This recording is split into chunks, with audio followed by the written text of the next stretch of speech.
السلام علیکم viewers, welcome to my YouTube channel me and my world. آج میں آپ کے لیے قطر پروڈکشنز کے ڈرامہ عمر سیریز کی قسط نمبر 19 کا اردو ترجمے کے ساتھ اوور ویو لے کر آئی ہوں۔ ڈرامے کی طرف بڑھنے سے پہلے آپ سب سے گزارش ہے کہ میرا چینل سبسکرائب کریں، میری ویڈیوز لائک کریں اور زیادہ سے زیادہ اپنے فیملی فرینڈز کے ساتھ شیئر کریں۔ شکریہ۔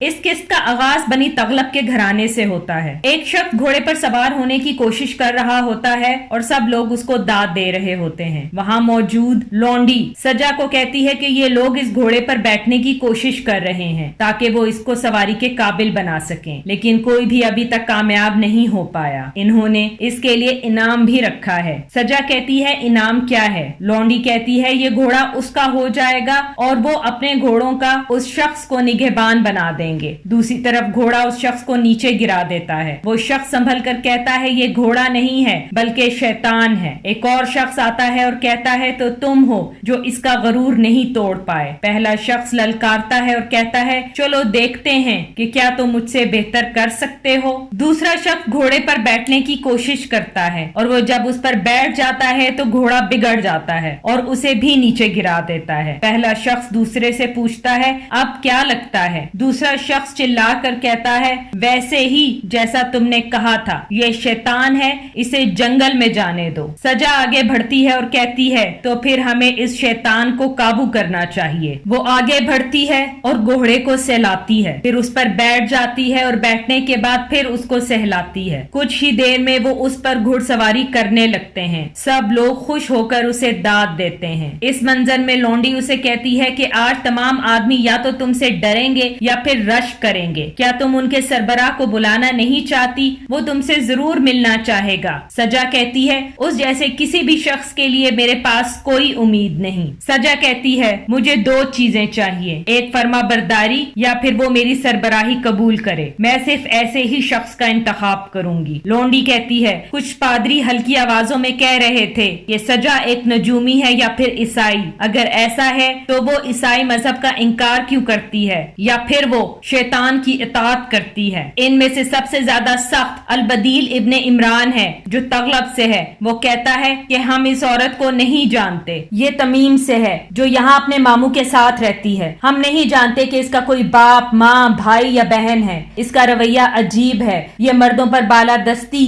چاہتی ہے، یہ یقیناً شیطان کو مانتی ہے۔ سجا کہتی ہے ایک واحد چیز جو اسے میرے خلاف کرتی ہے کہ لوگ میری طرف آ رہے ہیں، وہ دیکھے گا کہ ایک دن لوگ کس کی پیروی کریں گے۔ اس منظر میں ایک شخص کہتا ہے کہ یہ بادل ہمیں بارش دے گا اتنے عرصے کی خشک سالی کے بعد۔ بدیل کہتا ہے مجھے بھی امید ہے۔ سجا آتی ہے اور کہتی ہے یہ تمہیں بارش نہیں دے گا، آج بارش نہیں ہوگی۔ بدیل کہتا ہے تم نے کیا کہا سجا؟ تم کیسے جانتی ہو؟ کیا تم غیب سے واقف ہو یا پھر تمہارے شیطان نے تمہیں بتایا ہے؟ تم ہو کیا؟ تمہاری صلیب کہاں ہے؟ تم نے مذہب چھوڑ دیا ہے اور اپنی روح کو شیطان کے حوالے کر دیا ہے۔ سجا یہ سب سنتی ہے اور وہاں سے چلی جاتی ہے۔ سب لوگ بارش کا انتظار کر رہے ہوتے ہیں لیکن بارش نہیں ہوتی۔ سجا کی لونڈی کہتی ہے کہ سجا سچ کہہ رہی تھی۔ بدیل آتا ہے اور کہتا ہے نہیں، یہ مت کہو، یہ خدا کی نافرمانی ہے، یہ صرف خدا کا امتحان ہے تاکہ لوگ اپنے ایمان کے مضبوط ہونے کا ثبوت دیں اور دیکھ سکیں کہ کون شیطان کی اطاعت کرتا ہے۔